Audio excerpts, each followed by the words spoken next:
Prudhomme, médecin urgentiste, porte-parole de l'Association des médecins urgentistes et délégué national de la CGT Santé, pour laquelle je siège à la fois au Haut Conseil pour l'avenir de l'assurance maladie et au Conseil national de l'assurance maladie.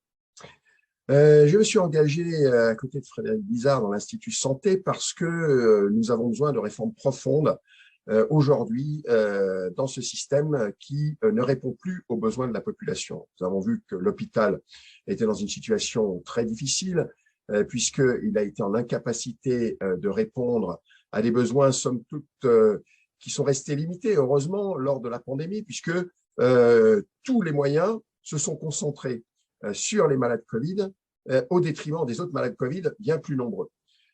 En ce qui concerne la médecine de ville, la situation est également catastrophique puisque les derniers chiffres montrent que quasiment 6 millions de Français n'ont plus de médecin traitant, dont 600 000 personnes atteintes d'affections de longue durée, ce qui fait que le médecin traitant d'une bonne partie de ces personnes sont les urgences, avec quelques spécialistes sans aucune coordination. Donc, on voit bien que nous avons besoin de réformes profondes.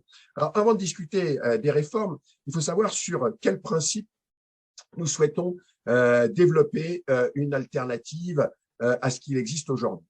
Eh bien, comme le dit l'Institut Santé, il faut revenir au principe de 1945, c'est-à-dire un service public et surtout un financement par les sécurités sociales, c'est-à-dire la simplicité.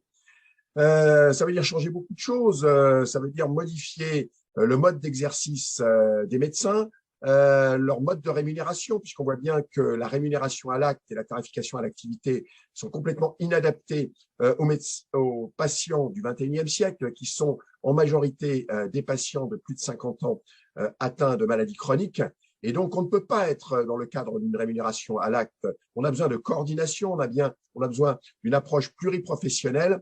Et donc, ça nécessite de sortir de cette logique de rémunération à l'acte pour des rémunérations forfaitaires, pour les professionnels de santé qui soient rémunérés différemment, principalement salariés, alors pas forcément fonctionnalisés comme certains pourraient le croire, mais on peut imaginer des structures pluriprofessionnelles dans lesquelles le statut soit un statut de coopérative et qui permettent effectivement que les professionnels soient salariés. Ça peut être aussi le service public, les collectivités locales ou l'économie sociale et solidaire, c'est-à-dire la mutualité.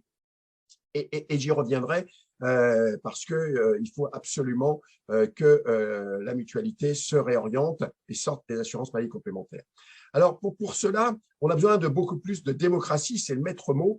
Il faut qu'on parte d'une analyse des besoins dans le territoire, dans les territoires de vie, pour pouvoir collectivement, avec les professionnels, avec les représentants de la population, les associations, les élus, pouvoir, à partir de l'analyse de ces besoins, définir une réponse adaptée, qui n'est pas forcément la même d'un territoire à l'autre, mais une réponse qui ne sépare pas d'un côté la médecine de ville, d'un autre côté l'hôpital et dans un troisième coin le médico-social. Il est clair qu'aujourd'hui, que l'on travaille en ville, en EHPAD ou à l'hôpital, il faut qu'on soit coordonné et cet exercice eh bien, pourrait se faire de manière très différente. On peut très bien imaginer qu'on ait la structure de soins primaires qui soit rapprochée de l'EHPAD avec le service de soins infirmiers à domicile, que les médecins spécialistes viennent consulter en ville. Voilà, donc il faut qu'on puisse imaginer autre chose et cette approche permettrait de résoudre plusieurs problèmes. Le problème d'une juste répartition des professionnels de santé sur le territoire sans passer par des mesures autoritaires qui sont préconisées par certains. Si on lie la régulation de l'installation sur les territoires à un autre mode d'exercice dans d'autres structures que le cabinet libéral classique, eh bien, on peut répartir de manière intelligente les professionnels sur le territoire. C'est ce qui est fait avec les infirmières, avec les pharmaciens. Donc, il n'y a pas de raison qu'on ne puisse pas le faire avec les médecins. L'autre élément qui est important, c'est qu'il faut sûrement réfléchir au-delà de l'ouverture du numerus clausus, bien au-delà de ce qui est fait aujourd'hui, à former d'autres médecins que ceux qu'on forme aujourd'hui. Aujourd'hui, on forme des médecins qui sont des techniciens de la santé et qui ont oublié que la santé, c'était trois composantes, le physique, le psychologique et le social. C'est une approche globale de la santé et c'est une des propositions qu'on pourrait faire, hein, qui n'est pas aujourd'hui forcément validée par tout le monde, mais je pense qu'il y aurait une adhésion, c'est que on n'est plus une assurance maladie, mais qu'on est bien une assurance santé, pour qu'on prenne en compte l'ensemble des composantes, depuis la prévention jusqu'aux soins, et qu'on soit plus uniquement dans le curatif, dans la réparation. Et donc, pour cela, il est clair qu'il nous faut beaucoup plus, proportionnellement, au-delà du nombre global de médecins, beaucoup plus de généralistes, que ce soit en ville ou à l'hôpital, parce qu'on a besoin de médecins qui sont des chefs d'orchestre, des coordinateurs qui travaillent en lien avec les autres professionnels de santé, les infirmières, les aides-soignantes, les kinés, les podologues. Voilà, on a besoin de cette coordination, et pour cela, eh bien, on ne peut pas avoir que des spécialistes qui travaillent chacun dans leur coin sans qu'il y ait un chef d'orchestre. Ça, c'est une chose très, très importante. L'autre élément, c'est effectivement la réponse aux besoins sur un territoire, une réponse graduée. On a besoin d'hôpitaux de proximité, mais un hôpital de proximité, ça ne peut pas simplement être un EHPAD avec un service de soins de suite et réadaptation. Il faut qu'on ait, dans le cadre de l'aménagement du territoire, qu'on maintienne le nombre d'hôpitaux qui existent aujourd'hui, qui est tombé à un seuil très, très faible.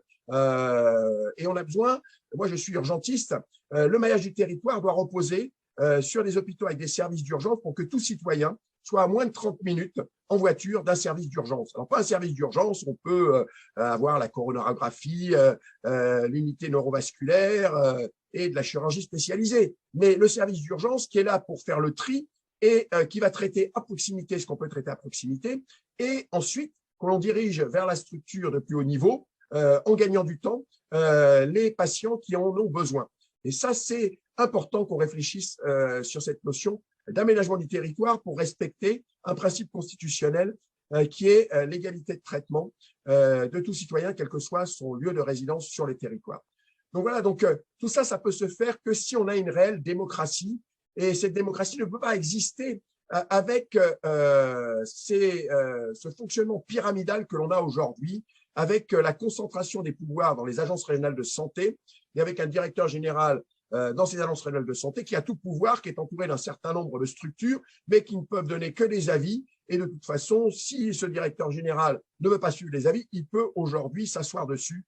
Et donc ça, c'est un vrai problème. C'est la raison pour laquelle on demande à ce qu'on rétablisse les conseils d'administration dans les hôpitaux, avec la possibilité d'avoir un droit de veto sur les deux grandes décisions qui concernent la vie d'un hôpital, que sont le budget annuel et le plan d'établissement, et qu'au niveau des ARS, eh bien, il y ait réellement aussi un conseil d'administration qui ait ce droit de veto aussi sur ces questions de l'organisation de l'offre de soins sur le territoire et sur les questions budgétaires, avec une présence beaucoup plus importante des citoyens avec leurs organisations,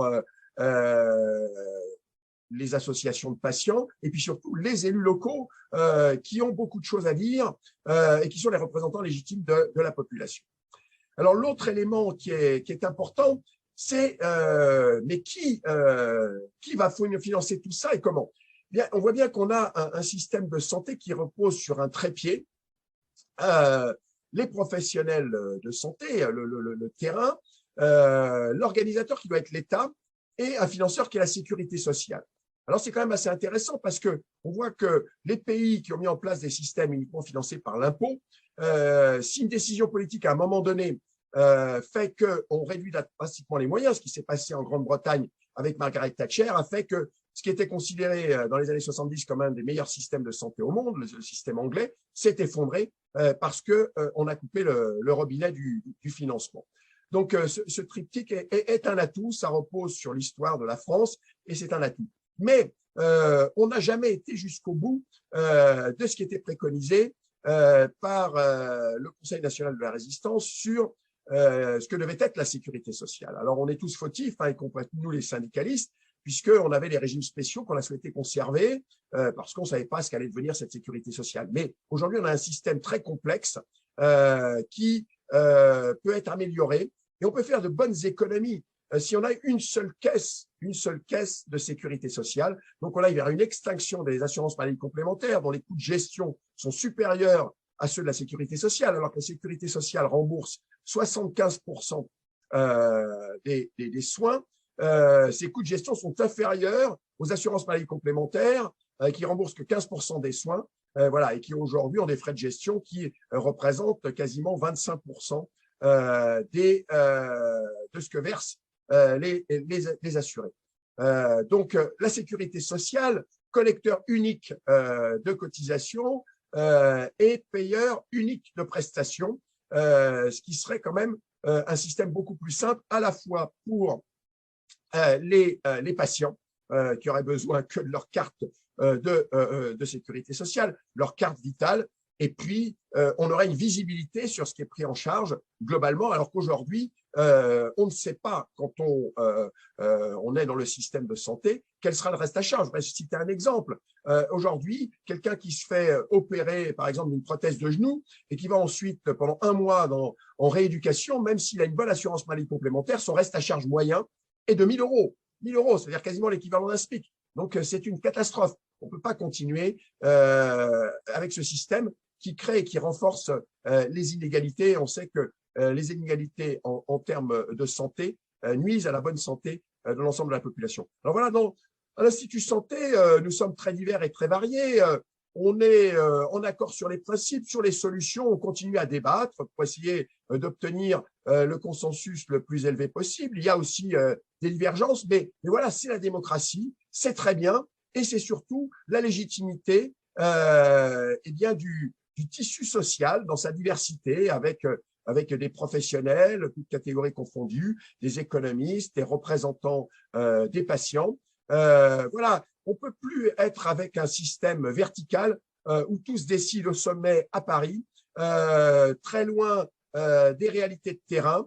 On a besoin à la fois de pouvoir réfléchir sur le terrain à la bonne réponse aux besoins. On a besoin aussi de l'État, mais l'État qui doit simplement s'occuper d'une juste péréquation des moyens pour qu'effectivement, on n'aggrave pas les inégalités entre les territoires. Mais ce n'est pas à l'État de décider de A à Z de la manière dont on organise l'offre de soins sur le terrain. Il faut redonner la main aux citoyens. Et moi, qui suis médecin, j'insiste sur le fait que le meilleur expert en termes de santé, ça reste le citoyen qui exprime ses besoins. Ensuite, à nous, les professionnels, les économistes, les responsables, de dire ce qui est possible de faire et comment on peut répondre à ces besoins. Mais il faut vraiment qu'on retourne, qu'on renverse la pyramide et que le sommet se retrouve à la base aujourd'hui. Voilà, donc nous sommes dans une situation aujourd'hui où ces questions deviennent une préoccupation majeure des Français. On le voit à la veille de ces élections présidentielles. Les deux premières préoccupations des Français sont la santé et le pouvoir d'achat, qui arrivent alternativement en première et en deuxième place. Ce qui est par contre inquiétant, c'est qu'au niveau politique, on voit peu de réponses. Il y a une autosatisfaction du gouvernement actuel, l'opposition qui est un petit peu en difficulté au-delà des préconisations de principe pour avancer des solutions concrètes. Voilà, mais il faut se mettre tous au travail, mais je le répète, sur la base des deux principes qui nous animent, le service public. Le service public, ça ne veut pas dire un système complètement fonctionnalisé, mais c'est les missions de service public pour que tout citoyen puisse accéder à un système de soins performant, et puis un financement par un système simple qui est la sécurité sociale, voilà, telle qu'elle était prévue en 1945 et qu'elle n'a pas été mise en place.